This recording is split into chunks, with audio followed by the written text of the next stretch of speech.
Allez, bonjour à tous. Je vais faire une vidéo aujourd'hui sur l'assemblage des cubes et voir ce que ça peut nous donner en passant de ça.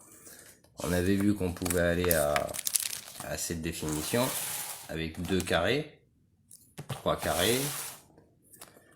On avait vu aussi que ça pouvait donner sur les yin-yang. Voilà. Et ce qui va nous intéresser aujourd'hui, c'est le dog et le fameux gold.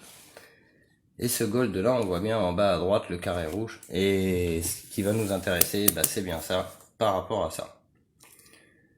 Donc là, on est sur une page du livre des morts égyptien. Et on voit que il y a un monsieur assis sur un carré, avec un carré à l'intérieur. Carré rouge, qu'on va retrouver ici. Et le bleu, ça représente l'esprit. Donc on voit bien la matière et l'esprit autour. C'est exactement ce qu'on a là. La matière et l'esprit. Alors à la fois c'est God et Gold. Si on rajoute le L ici, c'est de la lecture dimensionnelle. Maintenant, une fois qu'on a accepté et compris un peu ce principe-là du trône, parce que là il est assis sur le trône, alors dans le livre des morts, on va pouvoir l'avoir en miroir. On va en avoir un qui regarde vers la gauche et un autre qui regarde vers la droite. C'est matière et esprit. Du coup, une fois qu'on a vu ça, on va se retourner là-dessus. On va revenir à ça. Et vous allez voir, on va faire un petit peu de chemin comme ça, là-dessus. Et on va voir qu'on va pouvoir recaler notre carré rouge ici. Et en faisant ces dessins, on va aller couvrir ici, en fait, 7 cases. 1, 2, 3, 4, 5, 6 et 7. Et comme on a les 7 couleurs de l'arc-en-ciel, logiquement, on va pouvoir les remettre dedans. Et si on remet nos couleurs de l'arc-en-ciel, voilà, ça va nous donner ça. Le rouge, c'est la matière en bas à droite. Ça, c'est le soleil à son zénith avec le ciel bleu clair, donc c'est bien le début de la journée. La forêt, le vert. Le coucher du soleil avec le début de la nuit. Et ça, c'est le niveau de conscience le plus haut, le violet. Ça représente la matière. Donc on est bien dans la matière là, et la matière dans l'angle là, la végétation. Le soleil au coucher de soleil, le ciel de la journée, le ciel de soir. Une fois qu'on a compris ça, déjà c'est pas mal. On va pouvoir aller plus loin. Et en fait, on va continuer en traçant ce cercle-là, ce rayon ici, qui est un rayon de 20. Et oui, parce que là, on est dans un carré de 20, et là, on va tracer le rayon de 20. Et ça va nous apprendre plein de choses. Déjà, ça va nous faire ces 7 cases avec 8, 9 et 10. Et c'est 10 cases, donc on sait que 8, c'est l'infini. Donc là, on est à 7, 8, 9 et 10. Donc 8, l'infini. En fait, du coup, on va pouvoir replacer, évidemment, nos couleurs comme ça. On va les replacer dans le modèle plus gros. On va le grossir, en fait. En le grossissant, on va retracer ce rayon ici. Ça va nous donner ça. On va pouvoir là y placer la 8e couleur, le rose. Donc on a nos 7 couleurs de la réalité. Et le 8 avec la conscience, ou l'esprit, qui comprend tout ça, dans le carré. Donc là on est à 8, donc le chiffre de l'infini, mais il manque quelque chose. Il nous manque la dualité. Alors la dualité, dans ce carré-là, on voit bien que le noir vient en bas à droite, en bas à gauche, côté esprit, et le blanc, le tout, lui, vient au-dessus de la matière, considéré comme le tout. Donc là, on pourrait pas le placer dans l'autre sens en fait, ça se place comme ça. Là on est à 10, donc le numéraire qu'on utilise de 10, donc je vous avais dit le 10 c'est la façon de compter qui considère l'esprit. Parce que si on considère pas l'esprit et la matière uniquement, on serait à 8. Mais si on considère le 0 qui est le tout et le recommencement, de par l'esprit, c'est le 10. Une fois qu'on a compris, voilà, qu'on a vu ce chemin-là, on va pouvoir aller un petit peu plus loin et on voit que ce rayon-là nous invite à continuer à faire encore des tours. Et c'est ce qu'on va faire. Du coup, je me suis amusé à tracer. Ah, il faut que je règle la caméra. Voilà, donc j'ai remonté la caméra pour qu'on puisse bien voir tout ça.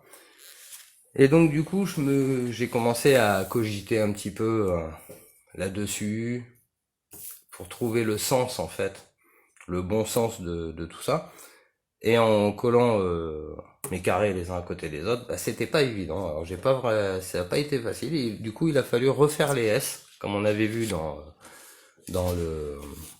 les trois yin-yang, là, les quatre carrés. On retrouve ça là.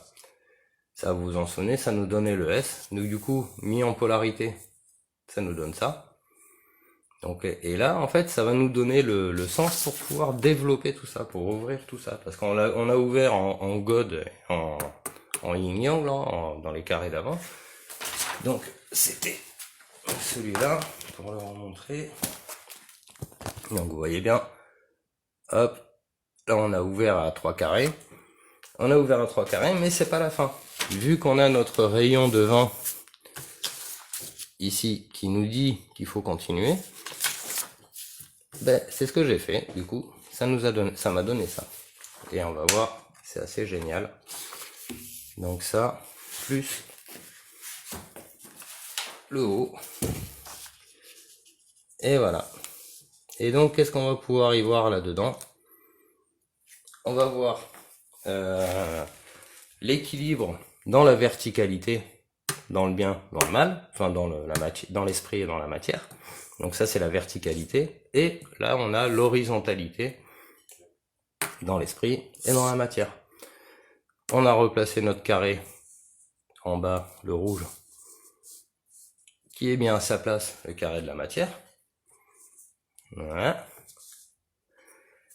Les cycles qui nous sont définis, du coup, par celle de l'avant, les cycles qui nous sont définis par le S, le sens du S, donc dans l'écriture, hein, c'est encore l'alphabet qu'on utilise tous les jours. Donc ça m'a donné le bon sens pour faire les angles, enfin pour faire ces deux côtés. En faisant ces deux côtés, bah j'ai eu plus qu'à après à appliquer le principe de verticalité et d'horizontalité. Et là on est à un équilibre, voilà, hein, bien rationnel. Principe de 4. Donc on est bien un carré dans le carré et tout ce qui nous concerne aussi. C'est-à-dire que ce carré-là, le grand carré de 40, c'est le tout. Le tout, c'est-à-dire l'esprit et la matière.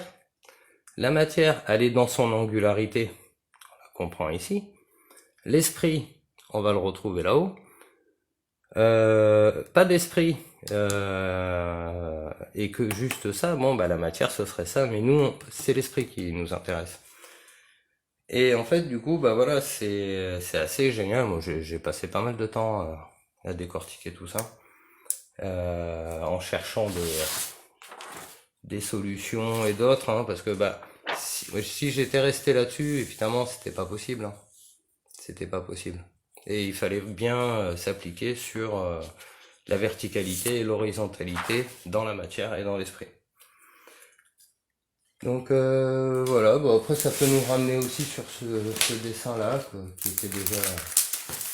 qui était déjà vu aussi. Hein.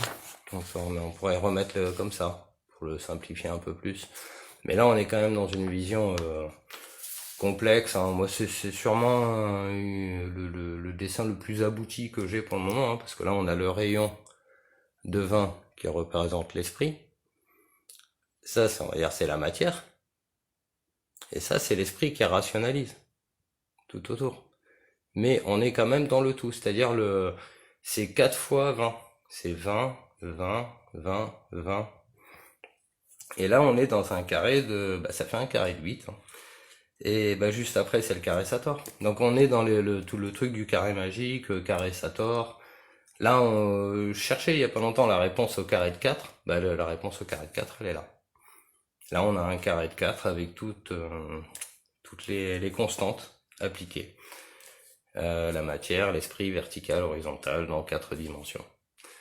Voilà, je vais m'arrêter là. Après, il y aura encore un autre truc à faire là-dessus, qui est... pardon. Qui est ce principe-là. Mais il faut que je refasse encore des dessins pour bien bien les comprendre. Donc c'est ça. Voilà, là on est dans un mode de vision. Donc là on va dire c'est le principe de vision du tout au moins. C'est un peu plus compliqué encore, mais c'est pas grave. Voilà, du coup, je vais m'arrêter là. Je le mettrai en photo, hein, ce dessin. Mais voilà, j'espère que vous aurez bien compris. Et voilà, à bientôt. Au revoir.